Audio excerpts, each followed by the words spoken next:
Bonjour à toutes et à tous et bienvenue sur le plateau de l'invité de la matinale. Elles se sont tenues il y a quelques jours à l'initiative du ministère de l'Industrie, du Commerce, de l'Investissement et de l'Économie numérique. Les journées du consommateur ont cette année mis à l'honneur les associations qui œuvrent à la protection du consommateur marocain. Pour nous parler de cette 7e édition et nous parler aussi du droit des consommateurs aujourd'hui au Maroc, nous avons le plaisir ce matin de recevoir sur notre plateau Younes Sahnibar. Vous êtes le vice-président de l'Association de protection des consommateurs Uniconso. Merci d'être avec nous ce matin. Merci à vous de m'avoir invité. Alors, ces journées nationales du consommateur, est-ce que vous pouvez nous dire d'abord depuis quand elles ont été instituées et quels sont les partenaires qui sont concernés par ces journées ?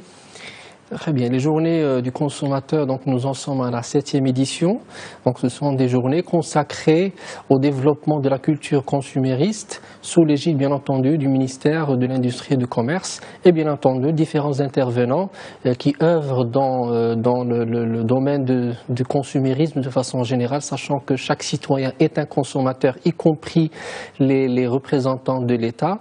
Le mouvement permet aux consommateurs d'être à jour sur les évolutions, le travail des associations, les thématiques qui sont développées permettent aux consommateurs d'avoir plus de vision, plus de visibilité quant à ses droits et à ses obligations. Alors quand vous dites développement du consumérisme, juste pour que l'on comprenne bien, c'est pas l'encouragement à la consommation débridée, c'est le développement du consumérisme, mais j'allais dire averti et au fait de ses droits. Tout à fait, c'est-à-dire développer la culture du consumérisme dans le sens où le consommateur doit développer ses réflexes de bon consommateur, c'est-à-dire faire appliquer les droits qui lui sont désormais reconnus à travers la loi 3108 édictant les mesures de protection du consommateur. Le titre choisi pour la loi est très édifiant, la loi 3108 édictant les mesures de protection. Donc le législateur a pris conscience de la nécessité de protéger le consommateur contre un certain nombre d'abus, parfois, et puis de déséquilibres contractuels dont il pourrait être victime. Donc aujourd'hui, il y a un cadre législatif aujourd'hui qui régit, qui encadre les droits des consommateurs et bien entendu, les juridictions marocaines commencent à faire application de ces textes et on peut s'en réjouir. Alors, quel a été le thème retenu pour cette 7e édition ? Alors, le thème retenu, c'est justement le développement de la culture du consumérisme. Et ça s'entend, je viens de le dire, dans le sens où le consommateur doit développer cette culture de bon consommateur, réclamer ses droits, que l'étiquetage, par exemple, à titre d'exemple, tel que prévu par la loi, soit respecté, le droit à l'information, que les contrats soient équilibrés, qu'il soit un consommateur averti, former des réclamations auprès des associations et surtout adhérer aux associations. C'est d'ailleurs notre cheval de bataille cette année. Alors, cette édition a mis à l'honneur justement les associations qui œuvrent dans ce sens, mais à la base, il y a le consommateur au départ. Donc, on peut encourager les associations qui protègent ses droits, mais comment communiquer ces droits aux consommateurs ? Parce que ce que vous venez de dire, par exemple, la réglementation sur l'étiquetage, ce sont des choses dont le consommateur il ne sait pas forcément à quoi il a droit. Donc, qu'est-ce qui est fait aussi en ce sens pour cette formation du consommateur? Tout à fait. D'ailleurs, le droit à l'information, il y a un chapitre consacré justement au droit à l'information. Il faut que le consommateur ait l'information nécessaire de la part du fournisseur à l'effet de lui permettre de faire un choix rationnel, réfléchi sur les caractéristiques du bien, produit ou le service. Parfois, il s'agit de services aussi. Maintenant, les associations, leur rôle, effectivement, dans un premier temps, commence par la sensibilisation, l'orientation, et puis nous attendons les décrets d'application qui permettront enfin aux associations d'ester en justice afin de représenter les consommateurs. Alors, on va y arriver dans un instant, justement, au cadre juridique. Restons d'abord sur l'aval l'amont, de la chaîne, c'est-à-dire le consommateur. Est-ce qu'aujourd'hui, les Marocains ont le réflexe de réclamer auprès d'une association de protection des consommateurs lorsqu'ils se sentent lésés dans l'achat d'un produit ou la consommation d'un produit. Environ combien de plaintes sont adressées par an par des consommateurs? Ça commence. Déjà, l'esprit, ça commence. C'est-à-dire, l'esprit de réclamation commence à prendre forme. On n'a pas encore atteint le degré auquel nous aspirons, mais ça commence à prendre forme. Il ne faut pas oublier que la loi sur la protection du consommateur est une loi assez récente, 2011, et puis les décrets d'application sont venus de manière progressive.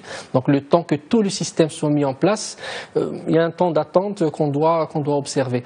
Par contre, le consommateur aujourd'hui est de plus en plus averti, Preuve en est le nombre de réclamations que nous recensons au niveau uniquement de notre association. Je ne sais pas quel en est le nombre au niveau d'autres associations. Il y en a beaucoup au Maroc, il y en a une bonne centaine. Mais à notre niveau, le nombre de réclamations révèle qu'aujourd'hui, le consommateur est de plus en plus averti. Depuis 2011 à aujourd'hui, le nombre a augmenté. Les réclamations ont augmenté. Les règlements à l'amiable aussi ont augmenté. Ça veut dire que la culture s'est installée aussi chez des fournisseurs, des commerçants. On ne peut que s'en réjouir. Par contre, il y a encore du travail à faire en termes de sensibilisation et le développement surtout de cette culture de réclamation. Alors, quels sont les secteurs les plus concernés par les réclamations? Est-ce qu'il y en a en particulier, l'immobilier, ou est-ce que c'est très général? Non, il y a des secteurs qui sont plus concernés, les télécoms, l'immobilier et puis les réclamations en ce qui concerne les relations de crédit ou bien avec des établissements bancaires. Ce sont les trois principales revendications ou réclamations formulées par les consommateurs. Alors, dans un rapport que nous avons lu aussi pour préparer cette émission, il semblerait que le commerce électronique soit aussi très concerné, que sur près de 100 sites électroniques, 93 auraient reçu des lettres de mise en garde pour non-respect justement du droit des consommateurs. Le secteur étant en expansion, est-ce que c'est aussi un secteur fragile sur le plan du droit des consommateurs ? Fragile, oui. C'est-à-dire aujourd'hui, il y a des lois qui régissent d'abord la transmission de données juridiques, donc il y a une loi pour ça. La loi sur le e-commerce, aujourd'hui, c'est une loi qui est appliquée, sauf que très souvent, vous avez des fournisseurs qui ne sont pas aujourd'hui bien informés sur les droits et surtout les obligations auxquelles ils sont soumis. C'est-à-dire, par exemple, c'est le commerce ou bien la vente à distance. Il y a le droit de rétractation qui est désormais reconnu à travers la loi qui est de 7 jours. Donc ce droit est reconnu dans ce domaine particulièrement, c'est-à-dire la vente à distance, et les réclamations effectivement se font de plus en plus importantes dans ce domaine. Alors, on passe au cadre juridique que vous avez déjà un peu évoqué tout à l'heure. La loi 3108, il semblerait qu'elle va faire l'objet d'une refonte. Est-ce que vous pouvez nous dire pourquoi elle nécessite une refonte? Par quoi elle pêche? Pourquoi elle est insuffisante en l'état? Non, pour nous, de toute façon, la loi élabore plusieurs domaines aujourd'hui. Elle protège de façon considérable à travers ses dispositions les principaux domaines dans lesquels le consommateur ou bien auxquels le consommateur est confronté. Maintenant, une refonte de la loi, on ne sait pas dans quel sens elle devrait se faire. Une refonte de la loi avant que cette loi ne puisse se révéler efficace à travers les décrets d'application qui concernent le droit d'ester en justice, je pense un peu prématuré. Alors, pardon.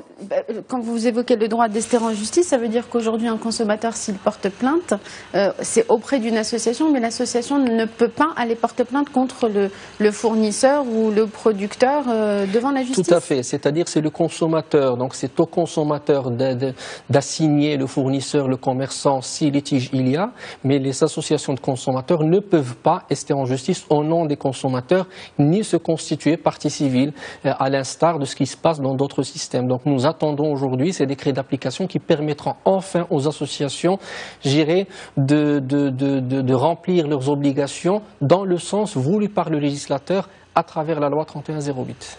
Et les conclusions donc, de cette édition de la Journée des consommateurs, est-ce qu'il y a des formulations qui ont été faites en ce sens, ou quels sont en tous les cas les principaux points qui ont été identifiés pour faire avancer le droit des consommateurs? Alors, les principales recommandations, d'abord déjà en termes d'enveloppe budgétaire consacrée aux associations.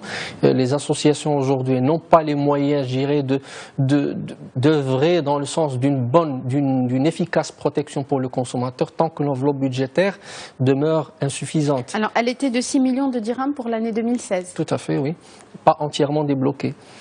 Donc débloqué sur un certain nombre de fédérations avec les associations qui y sont affiliées. Donc finalement, les associations n'ont pas aujourd'hui les moyens nécessaires pour pouvoir mener à bien la mission qui leur est assignée. Mais c'était le premier programme en 2016. C'est la première fois qu'une enveloppe était dédiée aux associations de consommateurs. Et puis pour l'édition 2017, nous attendons aussi, donc avec la formation du gouvernement, on attend que ça se débloque pour pouvoir prétendre à cette enveloppe budgétaire qui permettra enfin aux associations de mener à bien leur mission. Alors ça, c'est le premier problème que vous avez identifié, celui du budget. Est-ce qu'il y en a d'autres? Oui, le deuxième problème, on en a parlé, celui de la possibilité d'ester en justice. Donc les décrets d'application ne sont pas encore sortis. Ça permettra plus d'efficacité pour les associations. Et puis, un certain nombre de mesures que nous avons présentées lors de la journée, donc du 15 mars, c'est d'instaurer des procédures spéciales pour un certain nombre de cas, des procédures accélérées pour permettre aux consommateurs de faire valoir son droit dans les meilleurs délais. Alors, est-ce qu'il y a aujourd'hui, puisqu'on parlait de la sensibilisation au tout début, des plateformes ou des centres où le consommateur marocain, pour finir sur une note pratique, peut aller chercher l'information pour la protection de ses droits? Bien sûr. Alors déjà, les associations elles-mêmes, nous encourageons les consommateurs déjà à adhérer, donc développer cette culture d'adhésion et ne pas attendre la survenance d'un fait, d'un préjudice qui justifie l'adhésion. Donc il faut déjà développer cette culture ou bien ce réflexe. Et puis, le traitement de la réclamation. Les supports sont nombreux. Aujourd'hui, avec khidmatalmustahlik.ma, www.khidmatalmustahlik.ma, c'est là où la réclamation devrait être formulée. Il y a les guichets consommateurs qui sont aujourd'hui mis en place par les associations afin d'informer, d'orienter et d'assister les consommateurs. Merci beaucoup, Monsieur Younes Anebar, d'avoir été avec nous ce matin. Je rappelle que vous êtes le vice-président de l'Association de protection des consommateurs. Merci beaucoup. Merci à vous tous et à vous toutes de nous avoir suivis. Restez sur Médien TV. Je vous souhaite une excellente journée à tous.